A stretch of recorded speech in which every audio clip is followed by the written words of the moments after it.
Everybody, it's your host, Brian Hunt. Welcome to another episode of Risk On, Risk Off. I'm very excited to have this episode because, as you know, we've talked about this, as the name implies, we talk about risk a lot in various facets, with a heavy emphasis maybe on construction and real estate development. And we've talked to engineers and architects. We've talked to developers, people bringing technology to solve solution. But I kind of want to, I think this conversation is going to be great because I think it's very encompassing, and that goes beyond just construction real estate. I think it's a conversation that applies to all industries and all sectors of the economy.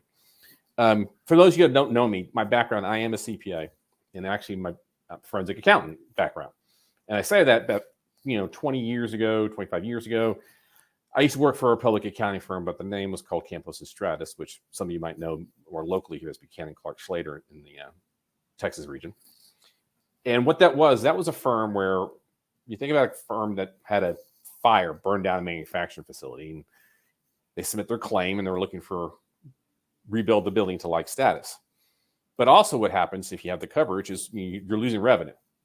And so that claim process can be very different. And that's how I kind of count my teeth on the concept of business interruption and time element, and how an event on the other side of the world could daisy chain and grow and cause a massive exposure to your operations. And from that knowledge and skill set, I got the opportunity to go work at FM Global, which is, for many might know, world's largest commercial property insurance carrier that specializes in doing highly protected risk.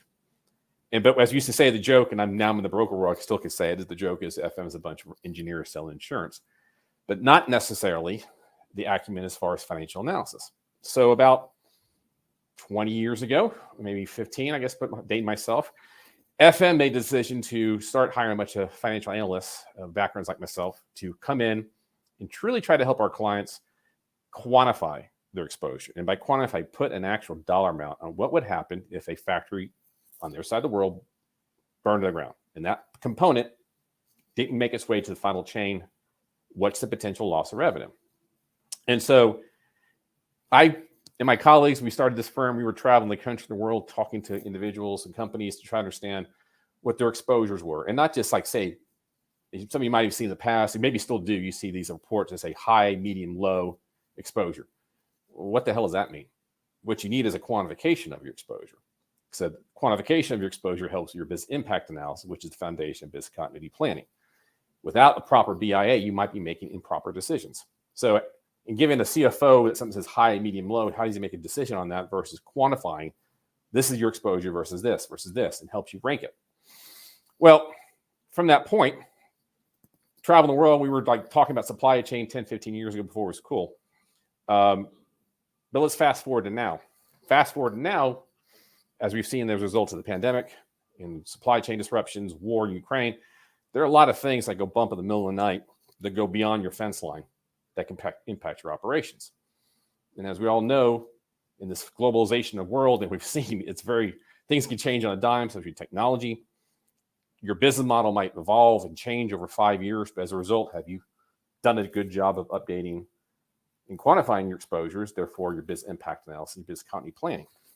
And I remember I was towards the end of my time at FM, I was thinking, man, there's got to be a way someone makes some money on this as far as actually come up with a solution that would sort of use technology to try to help streamline this, automate it, make it a system that's more bespoke, to borrow a term from my old British friends, as far as that could actually line up with your operations, therefore be more dynamic, be more real-time, be more integrated with your operations. Because I can tell you when I was there, and it sounds, I don't think most people's changed, there's still a lot of people around filling out questionnaires, using Excel tables, writing a report. That takes time and effort. And sometimes, as we all know, if you're business continuity planning, you put your plan on the shelf, well, it's like milk, it's going to start expiring in case you update it. And the updating can take time. But there's got to be a way for someone to jump into the gap and provide a solution that I think would cause this to be more dynamic, more viable, and more, important, for lack of a better term, as far as the actual enterprise risk management systems that companies might be developing. And to that point, I heard about a good friend of mine had decided to jump into the breach and start his own firm. And I'm glad to have him on the show. He's going to talk about what he and his partners are looking to do with their new firm to help bridge this gap, to bring business continuity planning and technology together to make things more, dynamic for their clients. So it's my very good friend I'm happy to introduce is Mr. Chris Wegman. Chris, how are you, sir? Brian, I'm doing well. Thanks for having me, and thank you for that wonderful intro. I couldn't have said it better myself. Basically, that's fine. You can send me the check later, buddy. That's okay. Well, Chris, before we jump right into what's going on with you and Max, your partner, who'll join us later, I'd love to get a little. Let's talk a little about your background, Chris. Let's talk about where you grew up, where you went, and even before we start that path, Chris. So, if I could make this little question at the beginning of these interviews, if we're playing the old game, where in the world is Carmen Sandiego? So, where in the world is Chris Wegman today? Well, right now I'm on the Upper East Side of Manhattan, which is where I live with my wife and 2 kids and a dog. The only one of which is here right now is the dog. So if you hear it, that's Ziggy. All right. So yeah, I've been in Manhattan now for about 13 years. That's when I started working with FM Global, and we'll get into that in a minute. But sure. Luckily, when I was there, I was trained by some of the true greats and legends like Brian Hunt here. Yeah. Before that, I grew up in New Jersey. Big family, Irish Catholic, 5 kids. Great childhood. And I'm the youngest of 5, Chris. I don't remember that, but yeah. There you go. All right. Yeah. That explains a lot, being the youngest. Moved to Baltimore to attend college at Johns Hopkins. After that, studied economics while I was there and played football. After that, I moved to Washington, D.C. I was working for a technology startup there. So things kind of come full circle for me career-wise. Yeah. I always thought my boss was an absolute wild man for doing that, but I respected him a lot for it. And now here we are. So now I know why he was so nervous all the time. While I was there, I went and got an MBA in finance, and that's where I really started learning more about entrepreneurship. Mm-hmm. And or at least I thought I did. I've learned more in the last month, probably, but that was a great experience as well. Sure.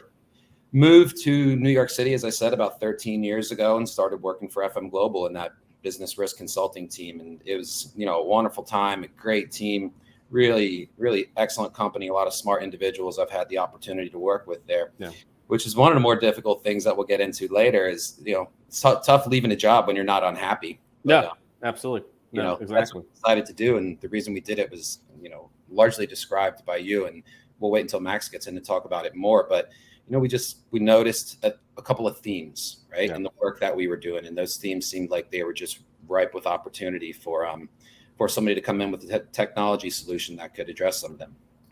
Yeah. And so actually we'll bring Max here in a second, but let's just rewind the clock a bit, Max. So Chris, you joined FM Global. Yep. Think about it, before you made that decision, what was some of your, think about, what were you anticipating before you joined FM Global? Oh, I didn't think I would ever join FM Global. I thought I was going to go work in New York City at a hedge fund or something like that, because I'd never heard of FM Global. I heard MF Global, which I knew I didn't want to be any part of course. Yeah.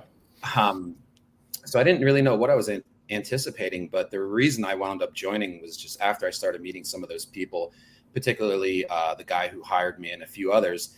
It was just that sense of team and sense of doing meaningful work in a very interesting way. Because I like consulting work, but this was consulting work in a little bit of a different manner.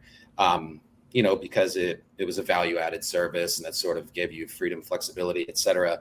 I wanted to travel a bit, and it was a good fit for my family. So I had almost no preconceived notions other than I'm not working here. And then 12 years later, 12 years later. Yeah. Yeah. So, and this we'll bring Max in a second, but Chris, I think I talked about it a bit. So just as a dynamic, talk about the services that you're providing to your clients as a consulting at FM Global. Oh, at FM Global. Yeah, FM Global, really, the services revolved around 3 to 4 main things, and it was all related to business interruption. So the first thing was, we have finance backgrounds, finance and accounting. So we would start with something as basic as business income values, which is, something that people tend to overcomplicate, the common theme, and it has again led me to where we are today in terms of people overcomplicating things. And then you would move from there and get into the really interesting stuff, which was the exposure analysis and the business impact analyses. And for those of you who are unfamiliar, that process essentially involves taking those values or revenue streams and mapping them to different assets throughout your organization and throughout your value chain, right? So you're mapping them to suppliers, locations, critical pieces of equipment, et cetera. And some of the keys there are you have to account for interdependencies. So, which of your locations depend on other locations downstream and upstream in order to deliver that end product. And that's a pretty difficult process to do, honestly. But the point of that process is to prioritize and develop business continuity plans, or at least that's one of the points, in addition to other things like promoting physical risk improvement, et cetera. Mm-hmm. So again, like you said, you can't do the BCP without the BIA, and that was a really critical part of what we did there. But again, I'll tell you some of those themes I was noticing now is, number one, the process was hard, right? It was arduous, it was manual, it was outdated, somewhat archaic, for lack of a better word. And so naturally, clients wanted software, right? They asked us, hundreds of times, is there a better way to do this? Like you said, is there a software solution that can help me in this process, simplify my life for this? Because it's something that I have to do. And oftentimes it's, a team of one or maybe two people that can be responsible for this for a huge organization. So that's the first thing that I noticed. The answer to me, there's a lot of room for improvement there. There was not a lot of good solutions. The second thing was that companies had a really hard time quantifying that risk, right? They either skipped that part or struggled with that part. Yeah. And that's where those manual processes and stuff came in. So, when we were thinking about MEO, we wanted to simplify that process. And, the most difficult thing is making something that's complicated simple. So that's what we were struggling with a lot at first. And that's where we've gotten to.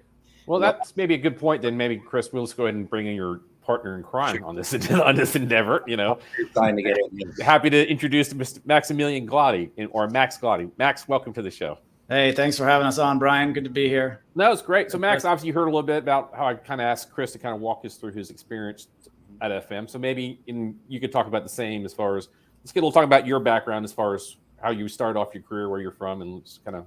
Yeah, I'd be happy to. So I'm actually German. Born in Tokyo. So long story there, lived probably in about 8 countries. So somehow find myself here, and I live in Greenville, South Carolina now. Wife, one son, just under 2 years old, 2 dogs. And my career started I started actually in London. I also started with a startup, which was a marketing startup, and then made the jump into Accenture, which is a big consulting firm, and worked there for a while in the capital market space, and made a lot of good friends there, and also got my CFA at that time. And which is not easy, man. I can tell you. Yeah, that was a tough one. And then I had a green card at the time, and I had to come back to the U.S. because immigration was like, "Hey, listen, you don't live here. You got to give this thing back." And I was like, "Nope, I'm coming back." So called my wife. "You want to move? Where do you want to move to?" "I don't know. Boston seems nice. Let's go there." Moved to Boston without ever having been there.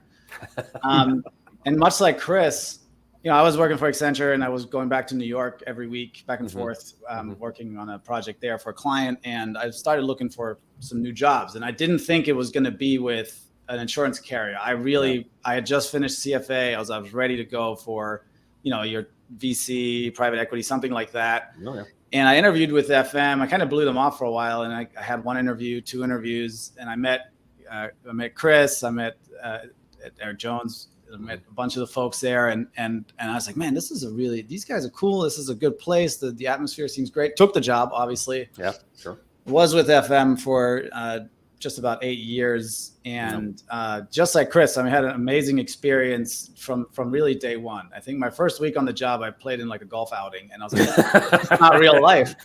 And I made some great friends there, and really got to travel the world. But obviously then started. I don't know. I kind of like to drive things forward, and we noticed this kind of gap over time, and here we are today. But I really enjoyed my time there. Well, listen, and we talked about this, and obviously I'm kind of biased since I was one of the founding members of that crew. But I do think that department within FM attracts very bright people and very motivated people, and people who have, whether intellectually curious or entrepreneurial skill set for sure. I just think it's a great environment. It's amazing little consulting firm in the body with this insurance company, but I think it's a great incubator for people to expand their careers, whether it be staying in the company or going out and branching elsewhere. So I think as we're having this conversation, and when I heard about you guys deciding to go off, I'm not say surprised, because I do think if anybody was going to do it, it'd be someone out of that group. But I think it's something that has to be addressed. So to that point, Chris, maybe you guys, Max, if you want to start. When did this idea? I mean, obviously, I think you and I, we all know that there was definitely a need for some automation and some improvements, some systems to try to make this thing more user-friendly, more dynamic, more real-time. but obviously, like anything else, that requires technology, and technology requires money. So funniness, let's talk about, if you don't mind, or how you want to describe it. How did this idea come about? Well, the idea came about, I think, as a lot of other good ideas do. We do think it's a good idea, is that people were asking for it. Yeah. It's like, we didn't just come up with this out of the blue and say, hey, I think a really novel thing would be to have a BCP software. People were asking. So, that was happening for years, over the course of our careers at FM Global. People were asking. Now, where the idea for us actually, going out on a limb and starting this came from, that's really been much more recent in time.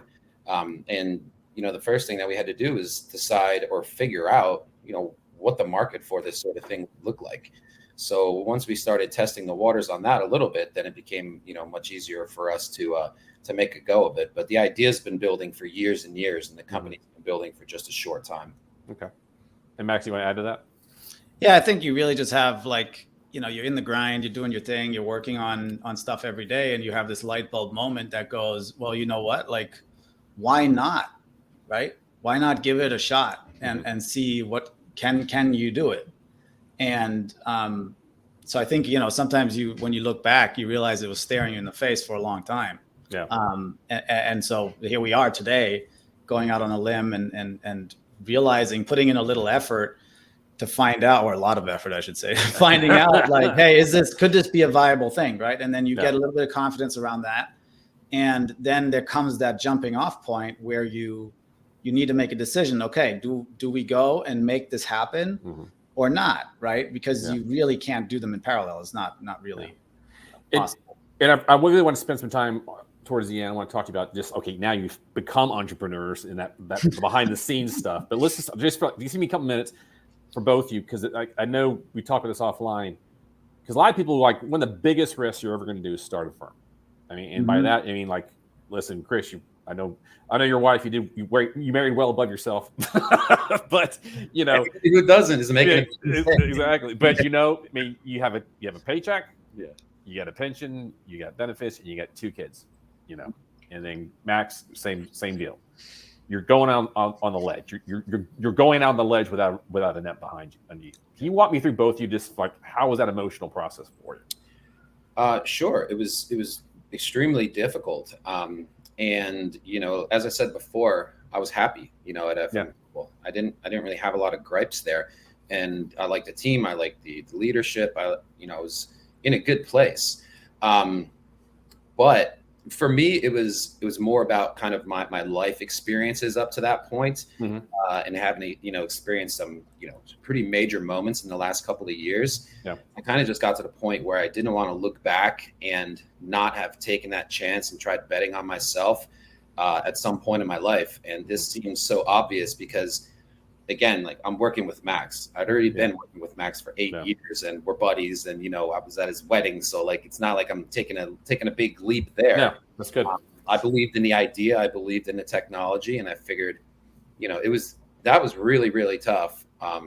Was that the breaking apart moment from FM Global, but it's really allowed us to focus and really grind forward in our entrepreneurship journey. So it was hard, but I'm happy. Yeah. And Mac, would you add to that? I think I'll definitely add to that. Obviously, Chris and I also, obviously I know Chris's family very well, and he knows mine. And I think we have the benefit both of having wonderful partners that, I'm very grateful for my wife for sure, that has the job and is able to sustain a good level of what we're doing here. So that support is there. The other thing that I will say is, the things I was worried about before leaving, literally the last day, versus what I started worrying about after that, were totally different. Before I left, I was always worried about, I'm going to lose this job, I'm going to money and all of that, and it was very black and white, right? Yeah.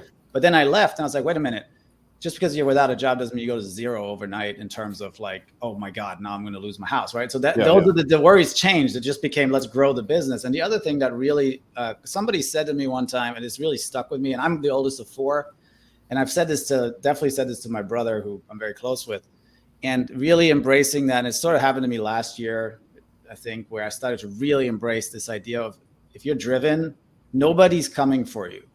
if you want to get it, you have to go. And I know that sounds maybe a little bit like cliche, No. but it really is true. So we're so used to, from growing up, school, college, job, right? You always have someone providing you that framework of what you're supposed to do. And that's great, right? And it works for many people. But if you're driven beyond that, if you truly believe that nobody's coming for you, at some point you're like, all right, let's go. Like, what else we got? We got nothing else to lose, really. Let's do it. Yeah. So awesome. That's good. That's great.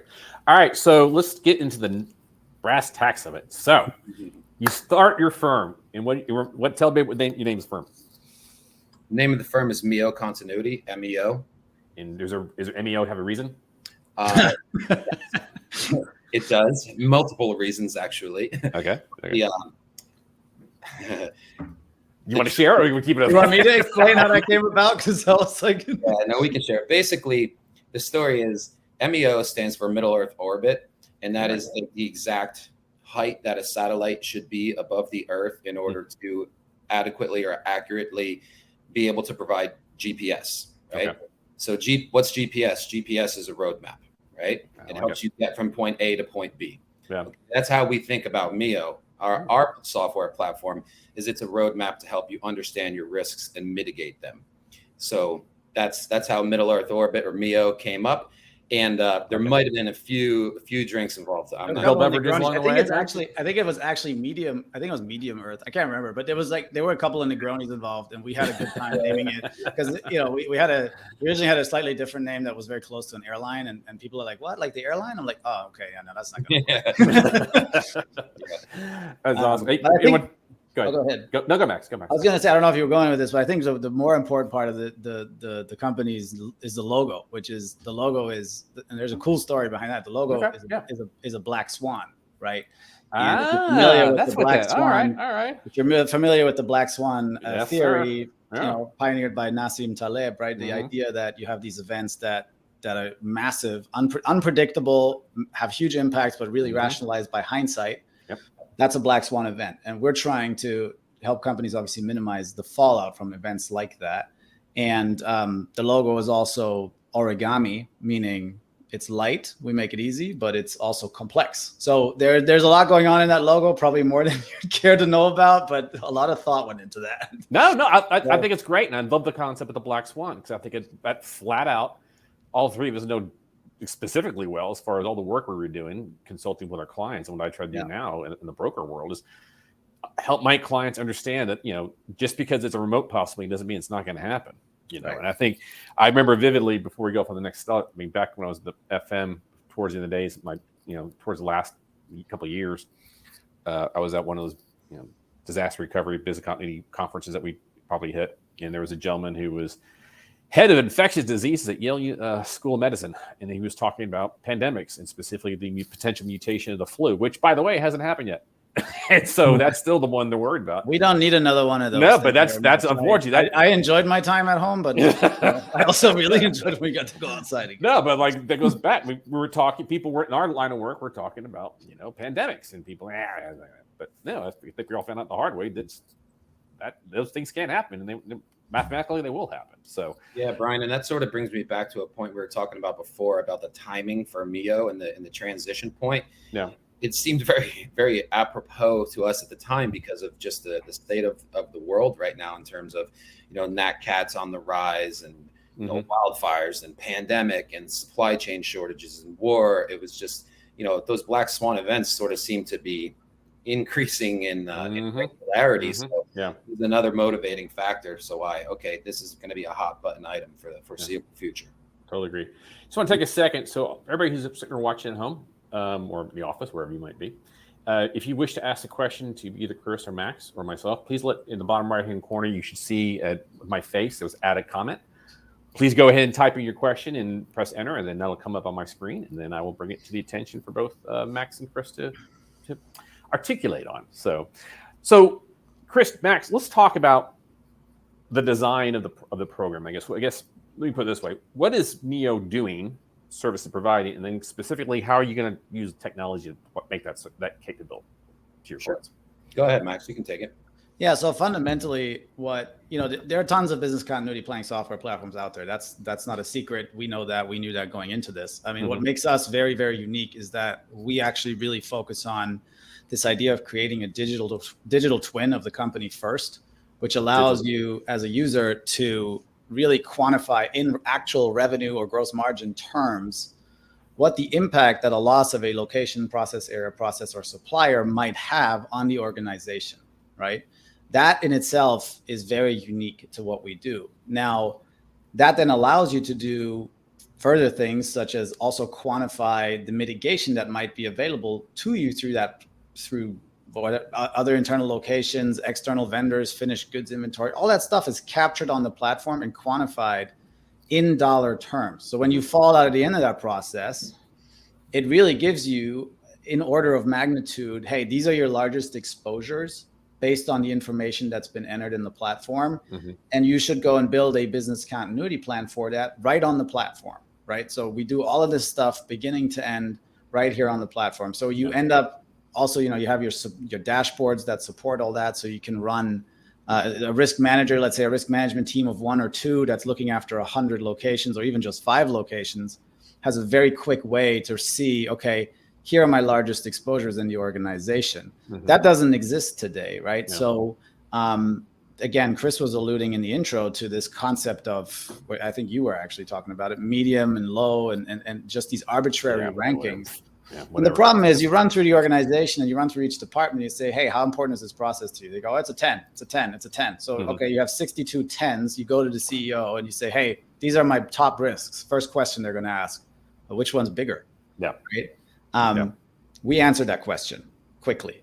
Right. So, and then the whole other thing is obviously as well, what was really important to us when we started this process is, and it's funny, I just posted this video by Steve Jobs that I saw yesterday, which talked about when Apple first started, their focus was so much on the user experience, making it a joy to use, right?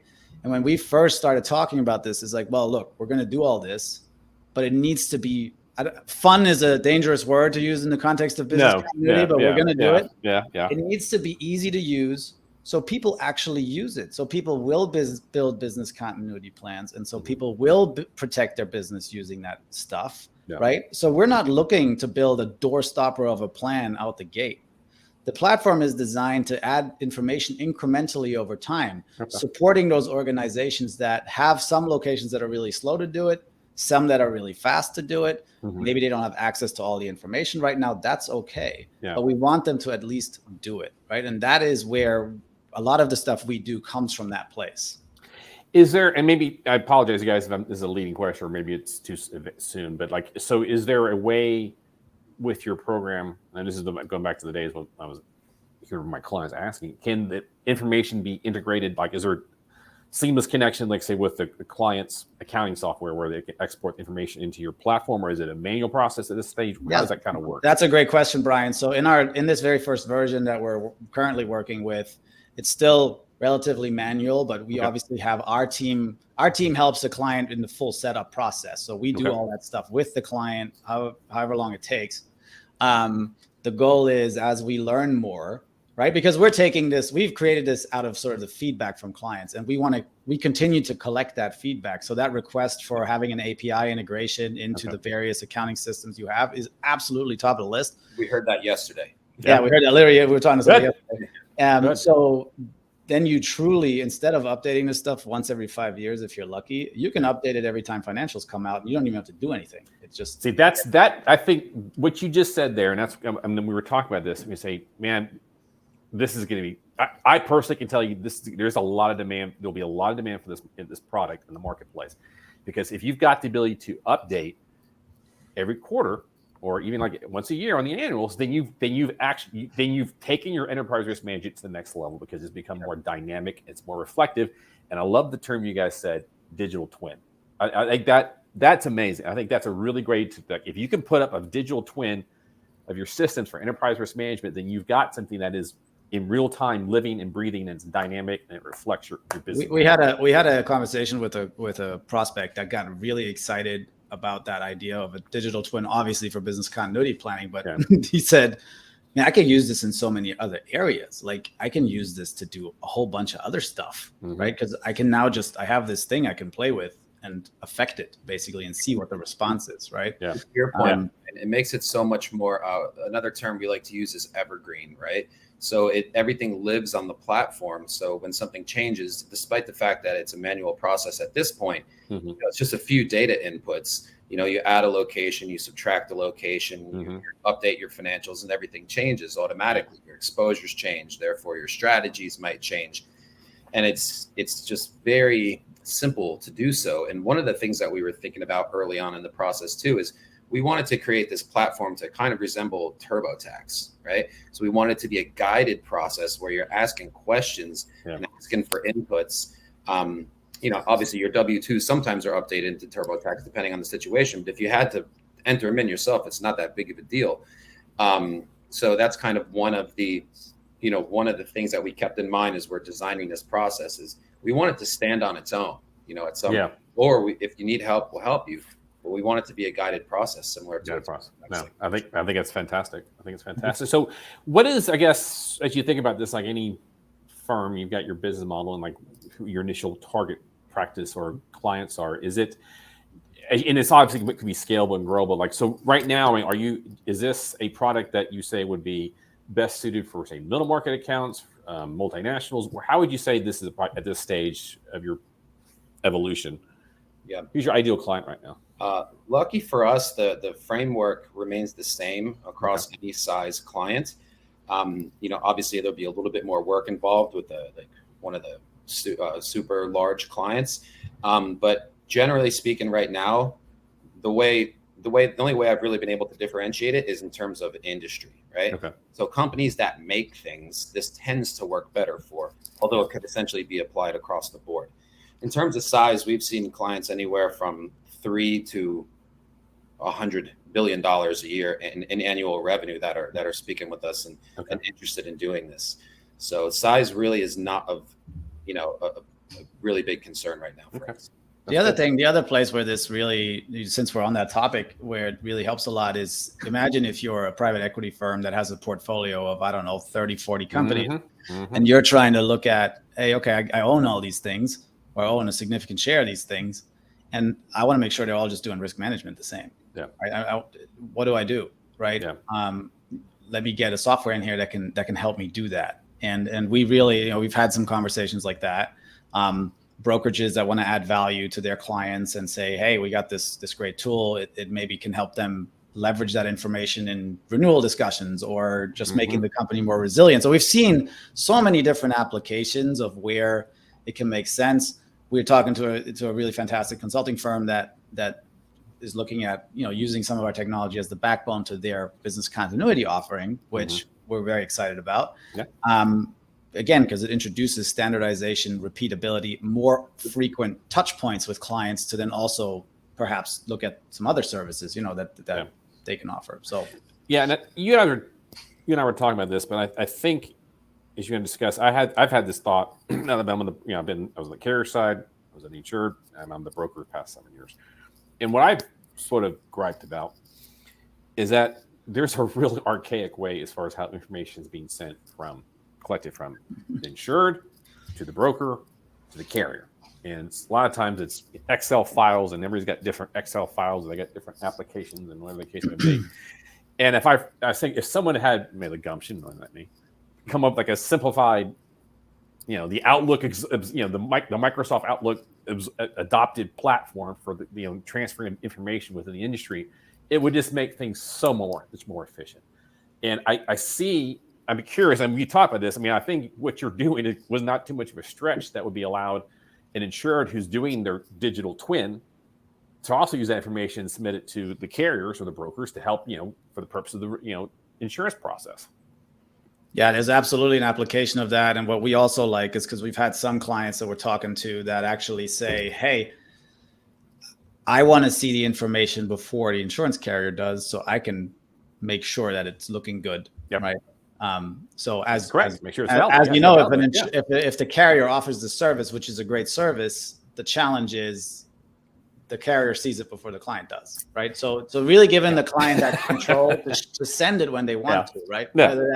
Whether that's in a standardized PDF format, which is what comes out of our application, you can just send reports, or whether down the road we're just having a conversation about using APIs to integrate with some of these more modern ways to underwrite, where they're pulling a piece of data, obviously with the client's permission, to support that process. So there are a lot of different integrations that can happen when you use a standardized framework like ours. Yeah. And that's been one of the great things about this process, Brian, is that a lot of these things we didn't even have in mind when we started the company. We're just like, we want to solve this one issue that we really see that's obvious. We want a common sense BIA BCP software platform. But now we're learning about all these other potential applications, and it's extremely exciting on that front. No, I think it's fantastic, and I think like I said, I think you guys are onto something. That's for sure. So I'd be curious now. Let me kind of pivot a little bit. So you pull the trigger and you leave. So talk about what it takes to start a firm. Take your time. How much time you got? Take as long as you want, guys. okay, I don't know. It depends on how technical you want to get with it, right? But I think obviously from a technical standpoint, so I've had a real estate investment firm before. And so a lot of things that I learned there were, even if especially when you're going into, in this case, into business with a friend, right? Have the awkward conversations up front. Write the things down that you're not going to want to talk about if something ever goes the way you don't want it to go. And that's really important, right? So that you are both operating from a space of sort of the same foundation. After that, you form your company, and you start to really appreciate when you work for a firm, all the stuff that they do for you that you have to think about now. Like, oh my God, like, 1 minute you're talking about software development and trying to understand the complexities of all of I think we were on a call with the developers the other day, and they said a full sentence, and I was like, man, I didn't understand a single word he just said. So there's stuff like that. And the next minute you're dealing, you're talking marketing, and then you're talking accounting, and then legal. So super fun. Yeah. But busy, very busy. Yeah. You mentioned the words intellectually curious before. I recommend people trying this if they do fit that description, because we're learning quite a bit as we go on the fly. You can read as many books or take as many entrepreneurship classes as you want. Yep. You just have to wear a lot of hats. Yep. And, when you're used to working for a large firm, you get really good at doing, one or two or a handful of things generally. And now we do all the things. So, but you also have to be really careful of, and I think this was really hard, and it's very difficult to dial in, is number one, we have confidence in what we're doing because we actually know how to do a BIA, know how to build a business. We know that. But there's so much noise, right? So it's very easy to get shiny object syndrome when you're sitting there, you're working on their first version, and someone rolls in the door and says, hey, it'd be so cool if you had this. And he's like, oh yeah, you know what? That would be cool. And now you're spending 6 hours trying to develop something that you really have no business making yet. And that's where you really got to focus on keeping that circle tight, especially when you're trying to launch. We call it the skateboard. We're just trying to launch the skateboard of a product that does the core of what it's supposed to do. And we're excited for those companies that we're partnering with, because the story is, look, I want ideally a client that comes on that says, this is awesome, guys. I love what you're doing. I believe in that vision. And I'm excited for all of the features that you're going to add in version 2, 3, 4, because they're going to come from the clients we're working with. And that's what we want, right? They really get to shape what this becomes.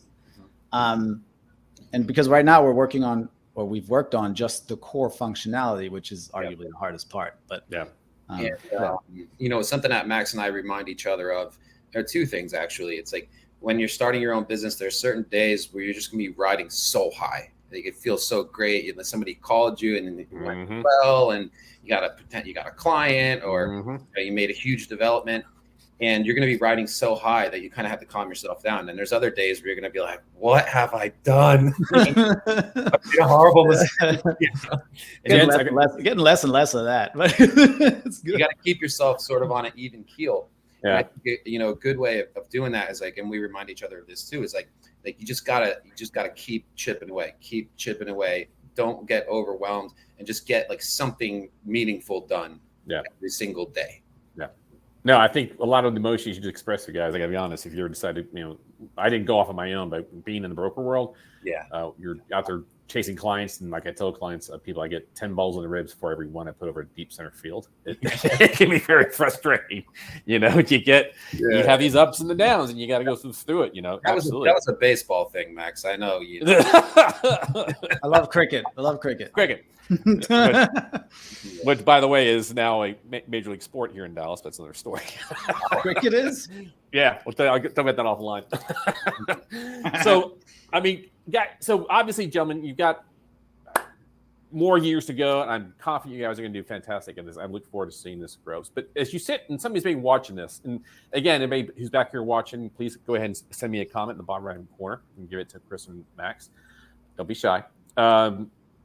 If someone's here at home or watching this, and they're saying they're thinking about starting their own firm, what would you say maybe the one or two things you think make sure you do this and this, or say, hey, here are the things we didn't expect that popped up? What would be those sort of kernels and nuggets or wisdoms you want to give somebody who's looking to start their own? The most important thing I would say is make sure you vet your business partners very well. You're going to be spending a lot of time with them, and you're going to be counting on them to have your back, and they have your back. So, that's one good point. Number two, get a good lawyer. I'm glad you brought that up. Why? Say specifically why that. Well, because it's not uncommon for things to go sideways, at least at times. And you need a good lawyer who's not just looking out for you. They're looking out for the sake of the firm. They represent your firm, in this case, MEO Continuity. So it can be an impartial party to help you make difficult decisions. So I think that's very important. Plus, you need somebody to review all the 1 million contracts that, all of a sudden you have to file. And every contract has to go through an attorney. Like it's and they're long. That's 14 pages long. Well, and I'm glad you said that, because unfortunately in my line of work, I work with my construction clients, they'll sign contracts without checking with the insurance policy first. So having good legal counsel would definitely, I think, be beneficial. And gentlemen, we go off to the next part, I want to bring in a question we got here from Mr. Christopher Long. What's the biggest differentiator, I can't say that, between your MEO BCP solution and other solutions you've seen out on the market? Yeah, happy to answer that. Thanks, Chris, for the question. Good to see you. As we mentioned earlier, like the biggest difference is, I think, twofold, right? One is we have a humongous focus on simplicity, making that process straightforward, easy to use, so that people can get actually through it and update their BCPs very often. And the second biggest differentiator is really that actual quantification of risk, right, in dollar terms. And what's actually really nice about what we do is we've had conversations where clients have said, hey, I already use a BCP solution. I have a software, and I don't know if I want to move away from that, because it's like moving house. You really don't want to do it. Yeah. But I really love the quantification piece of what you have. This can exist alongside of it, right? And that has happened. So we think there's something very, very unique to that. Yeah, and just one more thing to add that's very different from other BCP softwares is, our actual BCP output, the way that we develop the strategies themselves, very operationally focused, right? Okay. So it's not just, we're going to call so-and-so, and I think we can get warehouse space here and, move some machinery. It's like, no, what do you have to actually do to reproduce what you're doing here elsewhere? And what's it going to take in terms of people, facilities, IT applications? What do you have to tell your suppliers, et cetera? So it cuts out a lot of the fluff, I would say, in the BCP process, and focuses on what are you going to do? And that's not always the case with some of the other softwares that I've seen, which tend to be a little bit more like filing cabinets. Great. So we've got another question that came in from a gentleman over in France. Cedric, any plan for international expansion? Man, Cedric's a great guy. I haven't seen him in a long time. Good to see you. So that's a great question. So yes, we obviously currently the platform exists only in English, which is how it is. But on the plan is definitely to expand MEO to different languages. We can obviously work in any region already in English. But we're super excited about that because imagine you're a risk manager for a large international organization. You have to do this type of work. Often when you're developing BCPs and strategies, you're doing it at a location level or with a group of locations. And if you can offer it in the local language, you're just leaps and bounds ahead, and then you just hit a translate button and it pushes it. So if you're an English speaking risk manager, you want to see it. Somebody else wants to see it in French. Cedric would read it in French. And then you could do that. So working on those types of features just to make it really seamless and integrated is something that's definitely on our list. Yeah. Well, I could say maybe if you decide to go to the international expansion, maybe Mr. Cedric and I could join up on that one. Cedric, merci pour votre question, monsieur. Au revoir. Nice. So, I mean, obviously, you want to be respectful of time here, guys, but we talked about the lawyers. And we jumped in with the questions. Any other things of you want to make sure people do, or whether some of the big surprises you didn't anticipate? I have the money conversation. Seriously, like if that you're going to go in, what I mean by that is I don't mean like it's going to cost us X, Y, Z and all that stuff. Fundraising is a whole nother kettle of fish, right? But know where your partners are financially. And don't mean like, hey, Chris, tell me how much is in your bank account. I don't mean that, but understand what you need and what they need. Because if you're going in and you're starting a business, you're taking this leap of faith and you say, right, I think the exact words I said to Chris one day when we were pulling the trigger to leave, I said, I hope you understand that your family is now my family. And if you need something and there is a bridge we can gap, or if I need something, I expect you to be there for me and I'm going to do the same for you. Right. Yeah. But I also know where you are roughly, how much runway you got. Okay. I got a year. Okay, great. Right. Yeah. So I think that's the level you want to be at with your partners. It's not always going to be that way. Right. Because you have business relationships that, when we take on an investor, I don't know them like that. So, but the people doing the work, I think that's important. Cool. Yep. Anything else? Okay. Well, guys, let's going to wrap it up here. So, Chris, and I'll go start with you. So, Chris, when you're not starting a new technology firm, what are you doing? I like to spend time with my family. We like to go to the woods and do things like boating and biking and paddleboarding. Also, I like to play drums, so I do that as much as I can, and also enjoy snowboarding in the winter. So those are some of my favorite pastimes. Excellent. Max, what about yourself? I got into mountain biking last year. I'm in this building with a bunch of lunatics, and we do mountain bike on the weekends. Obviously, I have my son. He's a year and a half old or so. He had his first day of, I don't even know what they call it. Is kindergarten or preschool or something? What do they call it? It depends what they are. Fancy daycare. So he was doing that. Yeah. So there's a lot of activities that happen with him and my wife, going out on the weekends. We like to spend time outside. Don't play so much tennis anymore. I don't know why, but well, Max, maybe come back for a second. You've been all over the country and the world. How'd you settle in South Carolina? Man, well, we lived in Boston. Love Boston. Can't stand the winter. I had a 40, 50 foot driveway, and it would just keep snowing. I was like, man. Honestly, it was random. We were kind of looking for a new place to live, and my wife works. She's very impetuous. My wife works for one of the big four consulting firms, and that was a factor too in what her opportunities were. And we had friends that lived here in Greenville, and we just came to visit one day, and literally within probably 48 hours, we had a real estate agent. We picked our spot. 6 months later, we moved. That was 3 years ago.